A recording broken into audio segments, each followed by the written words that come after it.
में ऐसा भी आया था जब माता सती को शिवजी को बुलाने पे दंड मिला था। क्या आपको पता है ये दंड उन्हें किसने दिया था और ये दंड क्या था? इस पे माता सती ने क्या किया और महादेव की क्या प्रतिक्रिया थी? तो आओ जानते हैं आज के एपिसोड में इन सब प्रश्नों के उत्तर। जब सती बेलपत्र के साथ महादेव का ध्यान करती हैं तो महादेव वहां आ जाते हैं। महादेव को देखकर सब ऋषिगण उनको प्रणाम करते हैं। प्रजापति दक्ष महादेव को देखकर चौंक जाते हैं। महादेव प्रजापति से पूछते हैं कि आज उन्होंने महादेव को कैसे स्मरण की। इस पर प्रजापति दक्ष कहते हैं कि ये उनकी इच्छा थी कि उनकी प्रजा और उनकी पुत्री को आपके बारे में पता चले। प्रजापति दक्ष महादेव से गुस्से में कहते हैं कि महादेव के भक्तों को लगता है कि उनको प्रसन्न करना बहुत ही आसान है, क्योंकि महादेव के लिए नियम जरूरी नहीं है और ना ही पूजा में कोई विधि का महत्व है, इसलिए उनके भक्त उन्हें भोलेनाथ बुलाते हैं। प्रजापति दक्ष महादेव के भक्तों को मूर्ख बताते हैं और कहते हैं कि महादेव की सच्चाई इसके विपरीत है। प्रजापति दक्ष गुस्से से कहते हैं कि महादेव ने उनके पिता ब्रह्मा जी से शक्तियों का हक छीन लिया था। वह कहते हैं कि शुरुआत से लेकर आज मंदिर में आने तक ये सब महादेव की चाल है। लेकिन ये सब सुनकर भी महादेव कुछ नहीं बोलते और मुस्कुराते रहते हैं। तभी ऋषि दधीची प्रजापति दक्ष को रोकते हैं और कहते हैं कि वह अपनी सीमाएं भूल रहे हैं। वह जिनसे इस प्रकार का दुर्व्यवहार कर रहे हैं वह और कोई नहीं, वह स्वयं महादेव हैं। और सती महादेव में खो जाती। जब ऋषि दधीची प्रजापति दक्ष को साधारण मनुष्य बुलाते हैं तो वह गुस्से में आ जाते हैं और कहते हैं कि मैं कोई साधारण मनुष्य नहीं हूँ, ब्रह्मा का पुत्र हूँ मैं। उनके पिता ने संसार की रचना की है और उसी संसार में वह संचालक हैं। उन्हें इस बात का घमंड होता है कि उन्होंने ही धरती को उपजाऊ बनाया है और जीवन जीने के लायक बनाया है। वह कहते हैं कि अगर वह नियम ना बनाते तो ब्राह्मण और ऋषियों को कोई सम्मान नहीं देता।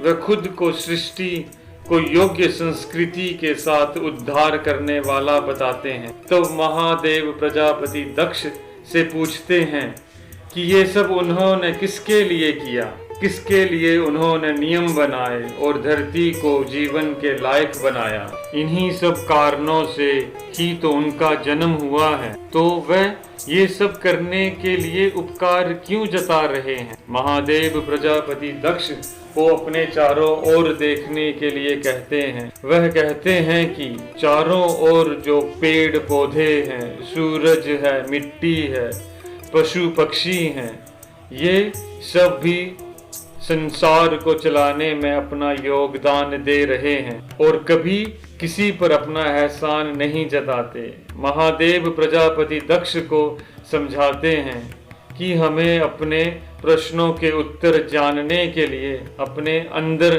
ध्यान करना चाहिए और प्रजापति दक्ष तो खुद ब्रह्म ज्ञानी है। महादेव खुद को बैरागी बताते हैं और कहते हैं कि ना तो मुझे सम्मान का मोह है और ना ही मुझे अपमान का भय है। वह कहते हैं कि ना तो मेरा कोई मित्र है और ना ही मेरा कोई शत्रु है। महादेव कहते हैं कि अगर कोई धर्म के नाम पर किसी के साथ अन्याय करेगा तो वह उसे जरूर खत्म कर देंगे। और ये कहकर महादेव वहां से अंतर ध्यान हो जाते हैं, वहां से चले जाते हैं। माता सती उनके पीछे जाने लगती हैं तो प्रजापति उन्हें गुस्से से रोक लेते हैं। सती की बहन ख्याति अदिति से कहती है कि उन्हें पता था सती एक दिन उनके पिताजी को जरूर तकलीफ पहुंचाएगी, इसीलिए वह उनके व्यवहार के लिए उन्हें रोकती थी। अदिति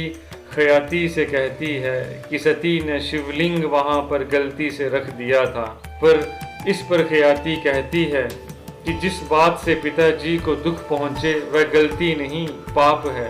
तभी वहाँ सती आ जाती हैं और अदिति खयाति से कहती है कि सती पहले से ही पश्चाताप में है और वह अब सती से कुछ और ना कहें। खयाति सती पर बहुत गुस्सा होती हैं और कहती हैं कि सती ने पिताजी को बहुत दुख पहुंचाया है। इस पर अदिति कहती है कि इसमें सती की कोई गलती नहीं है। पिताजी ने कभी भी सती को शिव जी के बारे में नहीं बताया। सती कहती हैं कि उन्होंने मूर्ति में शिवलिंग सिर्फ पिताजी को अपमान से बचाने के लिए ही रखा था। सती अपनी माँ और बहनों के साथ अपने पिता को मनाने के लिए उनके पास जाती। सती कहती हैं कि उन्होंने ऋषि दधीची की बातों को सच नहीं माना था, पर उस समय उन्हें अपने पिताजी के सम्मान की रक्षा करने का एक ही रास्ता नजर आ रहा था कि वह शिवलिंग को मूर्ति में स्थापित कर दें ताकि मूर्ति अंदर बढ़ जाए और मूर्ति की स्थापना हो जाए। वह अपने पिताजी से कहती हैं कि मैं खाना, हवा और पानी के बिना तो रह सकती हूँ, पर वह अपने पिताजी के प्यार के बिना जीवित नहीं रह सकती। प्रजापति दक्ष सती से कहते हैं कि सती ने ये कैसे सोच लिया कि उनका सम्मान किसी पर निर्भर करता है और वह भी शिव पर। प्रजापति सती से कहते हैं कि उन्होंने सती को शिव के बारे में आज तक इसलिए नहीं बताया क्योंकि वह नहीं चाहते थे कि शिव का नाम भी सती के विचारों को दूषित करे। इसमें सारा दोष सती का नहीं है, पर फिर भी वह सती को माफ नहीं कर सकते।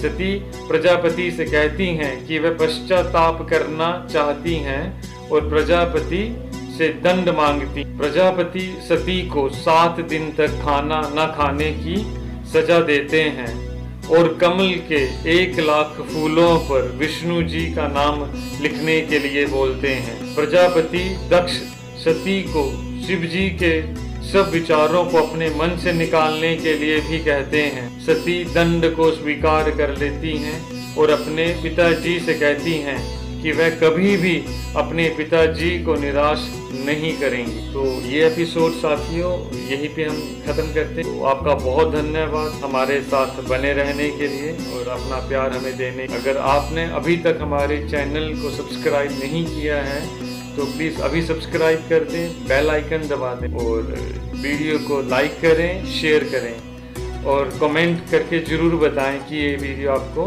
कैसा लगा। धन्यवाद। तो मिलते हैं नेक्स्ट एपिसोड में महाकथा के।